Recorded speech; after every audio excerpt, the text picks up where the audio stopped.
Vergonya, senyora Oriols, vergonya. Vostè sí que se n'hauria de dar vergonya, senyora Najat, de normalitzar la misogínia i el fonamentalisme islàmic dins aquesta cambra. El codi de conducta és molt clar, no es pot ofendre una altra diputada. És una opinió tan legítima com qualsevol altra, i si vostè és tan amatent a les ofenses que s'emet des d'aquest cantó, agrairia que també fos amatent a les ofenses que s'emeten des de l'altre cantó. Moltes gràcies, diputada. Ara és el torn del grup mixt, és el torn de la diputada Sílvia Oriols Serra.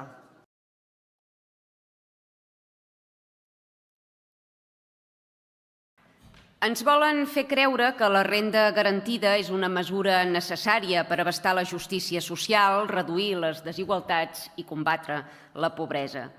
Però la realitat demostra que aquest tipus de polítiques paternalistes contribueixen a generar ciutadans dependents del sistema. En comptes d'incentivar les persones vulnerables a millorar la seva situació laboral, les aboca a viure indefinidament de subsidis. Concedir ajudes vitalícies i a canvi de res té un efecte devastador en el mercat laboral. Molts sectors no troben personal que vulgui treballar i si el troben és sota la condició de fer-ho en negre, fomentant així l'economia submergida que atempta contra l'estat del benestar. Els darrers governs que ha patit Catalunya tenien programes electorals impregnats de compromís social, prometien corregir desigualtats i promoure la cohesió. Però més enllà de mantenir les seves pròpies nòmines, cadires i aportacions a grups parlamentaris, en què han millorat les condicions de vida dels ciutadans? Preguntin a qualsevol català, a qualsevol que no tinguin en nòmina, si està satisfet amb el servei sanitari o amb el sistema educatiu, si amb vostès el govern ha millorat el seu poder adquisitiu o la seva capacitat d'estalvi. La resposta és que no. Les seves dèries proimmigracionistes i la seva visió a curt termini han contribuït a incrementar la pressió fiscal sobre qui s'esforça i a premiar desmesuradament a qui ganduleja. En comptes de promoure la cultura de l'esforç i de l'ascensió social, han fomentat la cultura del jaure i subsidi. A llarg termini, la situació és inviable. Gairebé la meitat d'immigrants que han deixat entrar acrediten situació de vulnerabilitat. Venien suposadament i segons vostès a pagar-nos les pensions, però han acabat buidant-nos la caixa de benestar social. I l'han buidat, entre altres coses, gràcies a les bases que vostès redacten per accedir als ajuts i que permeten tot tipus d'astúcies, com evitar, per exemple, declarar el patrimoni o béns immobles que tenen el seu país d'origen. Unes ajudes que en molts casos no es reinverteixen aquí, sinó que, via transferència internacional, acaben beneficiant altres mercats i economies. Les prestacions han de ser limitades en el temps i en la quantitat, no poden ser vitalícies i han de tenir un retorn a la societat. Si anessin vinculades a treball comunitari, s'hi acollirien només les persones que realment ho han de menester.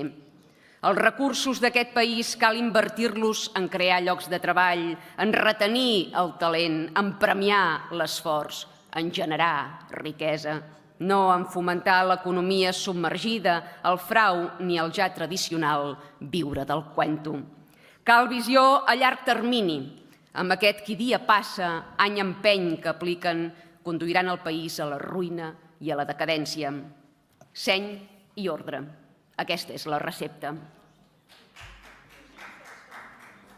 És el torn ara del grup parlamentari d'Esquerra Republicana de Catalunya i té la paraula la diputada Najat Driouech Ben Moussa.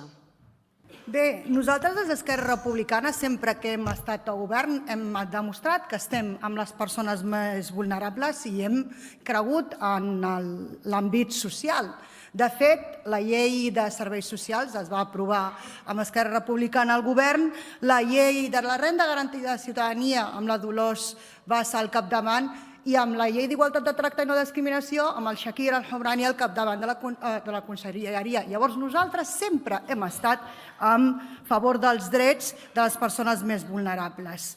Ara, entenem que s'ha de fer debat, que s'ha d'actualitzar i, com ha dit també el company Saldoni, hem de fer que sigui una prestació que perduri en el temps. I aquí necessitem generositat tots, però sobretot posar-nos d'acord i situar la importància de la cobertura, la importància de la compatibilitat i la importància de la inserció sociolaboral també de les persones. Dit això,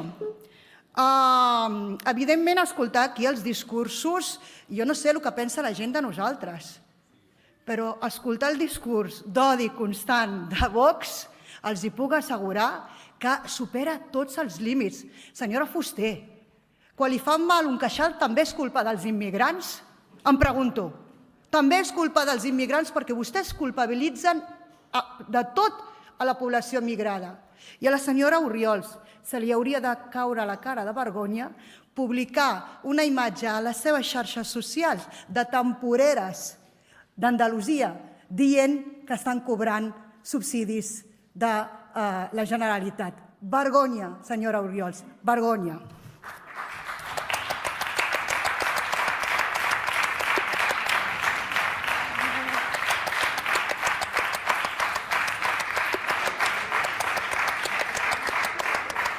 En nom del grup parlamentari del Partit Popular i en nom del grup parlamentari mixt té la paraula la diputada senyora Sílvia Orriols Serra.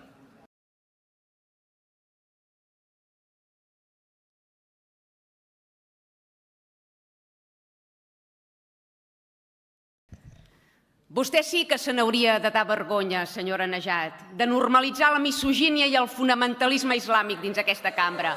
D'això sí que se n'hauria de dar vergonya. No hi ha ajudes per criteris de nacionalitat, diu la diputada del PSOE. No n'hi ha, no, que beneficiïn els autòctons. Però què bé que vostès apliquen quan els hi convé allò que anomenen discriminació positiva per beneficiar la immigració. Quan els hi convé sí que apliquen criteris d'origen, com a l'hora d'oferir places laborals dins l'administració a immigrants il·legals, en aquest cas per poder-los regularitzar, o els hi ofereixen casa a pobles rurals. Llavors sí, oi que es pot cribar per origen? Vostès continuïn fomentant la substitució demogràfica i cultural per guanyar el títol de bons samaritans, que ja arribarà el dia que se n'hauran de plànyer. Hi ha hagut una apel·lació molt directa amb una diputada d'aquesta cambra. D'aquesta cambra, en un sentit... Em deixen continuar, sisplau. Deixen continuar. En un sentit que el nostre Codi de Conducta i el nostre reglament, el Codi de Conducta és molt clar a l'hora de no imputar actuacions que tenen caràcter inadequat, il·legal, delictiu. I, per tant, aquesta ha sigut una apel·lació rellevant en aquest sentit. I, per altra banda, tampoc no es pot ofendre una altra diputada, un altre membre de la cambra. I, per tant, en aquests moments em toca cridar l'atenció. Insisteixo, quan nosaltres aprovem el Codi de Conducta que estableix que no hi pot haver aquest tipus d'intervencions, hem de ser extraordinàriament rigorosos i extraordinàriament contundents. Dit això, hi ha algun altre grup parlamentari que vulgui intervenir? Sí. El president del grup parlamentari d'Esquerra Republicana vol intervenir. Sí, president. No ha estat una apel·lació, ha estat un insult directe i un atac a la dignitat d'una diputada d'aquesta cambra. I, per tant, exigim rectificació immediata i empara a la mesa del Parlament. Moltes gràcies.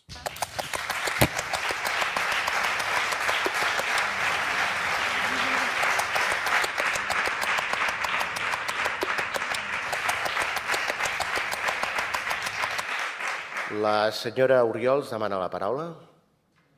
Sí, per al·lusions, simplement documentar, perquè hi tinguin accés, que hi ha exmusulmanes europees que afirmen que el vel islàmic és el símbol o la bandera del fonamentalisme islàmic. Per tant, cenyint-me a aquestes lectures, em veig amb cor de poder-ho expressar dins aquesta cambra. És una opinió tan legítima com qualsevol altra, i si vostè és tan amatent a les ofenses que s'emet des d'aquest cantó, agrairia que també fos amatent a les ofenses que s'emeten des de l'altre cantó, perquè jo n'he patit unes quantes i no li he vist tanta diligència, la veritat.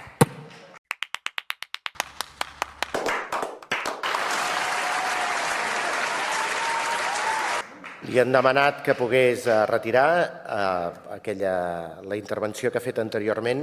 Jo torno a insistir quin és el plantejament que ha establert la mesa d'aquest Parlament, que és quan hi ha aquestes intervencions, tal com va quedar palès en l'anterior ple, hi ha la Comissió de l'Estatut dels Diputats, que és qui ha de poder analitzar amb posterioritat aquesta mena d'intervencions.